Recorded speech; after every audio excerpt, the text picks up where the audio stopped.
So the next thing I want to go through is talking about our forecast. So we're doing a discounted cash flow analysis. When we're doing that, a material part of it is interest rates. So whilst interest rates are low, our discounting tends to be less. So if we discount more, the valuation is less. Okay, so I'll walk you through a couple of examples here. So the cost of equity, we really look at that, as I'll show you in a moment, it's a function of the 10-year government bond.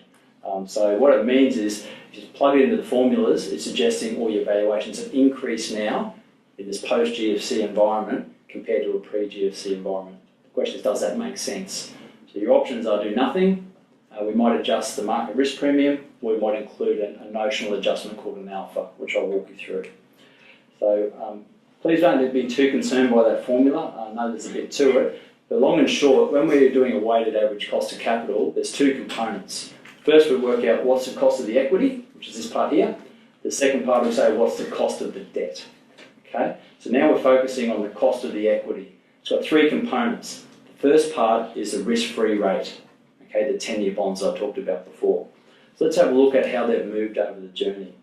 If we're looking in a pre-GFC environment, we've got this first big circle here. You can see it averages somewhere between 5 and 6. Okay, we have the GFC with a big dip and a spike. Then the last 2 and a bit years, there's been a sustained period between 3 and 3.5%. Okay, so when we're doing valuations now, we're looking here. When we're doing the pre-GFC, we're over here.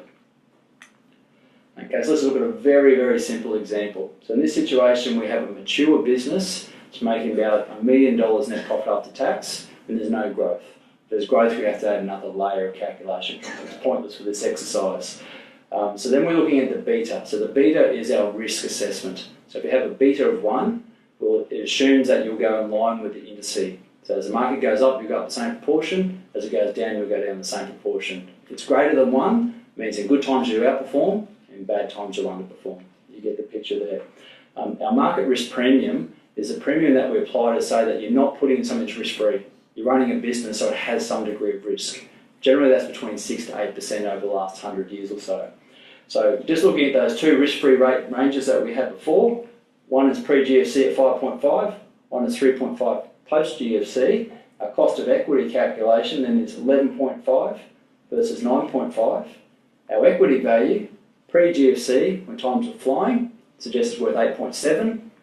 Post-GFC, when times are more subdued, 10.5. So the question is, does that make sense? Do we blindly adopt what comes out of our formula? So there's a couple of options. First one is we might go play with our market risk premium. As I said before, that's at our 6 to 8 range, might be reasonable. The question is, what if our beta is not 1? Because if our beta is not 1, that's still going to give us the wrong area, the wrong result. So what tends to happen in the marketplace is we introduce another layer of risk, which is called an alpha risk. So in this case, you might put an alpha risk in of 2, and that's going to give you the result which your gut is telling you. Because you'll hear a lot that evaluation is pretty much an art, not a science. To a degree, that's right. You should have the right framework, but you still have to look at what comes out. Like any spreadsheet, touch it, feel, say, does it make sense? So what do the big boys do? This is an analysis of independent expert reports done in 2013. So there's market neutral situations. There's studies being done by Deloitte, and these are 9 independent expert reports. So what's highlighted there in light blue is where someone's applied an alpha risk. So if you look at the range, generally it's between 1 and 2%.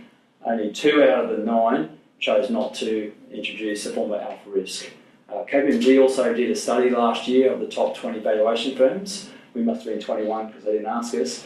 And during that process, 67% of the audience said that sometimes they'll make an alpha adjustment, 24% they'll always make one.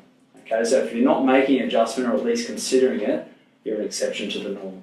Okay, so that's all I wanted to cover there is don't go on autopilot. It's a consistent message. Look at what comes out. Does it make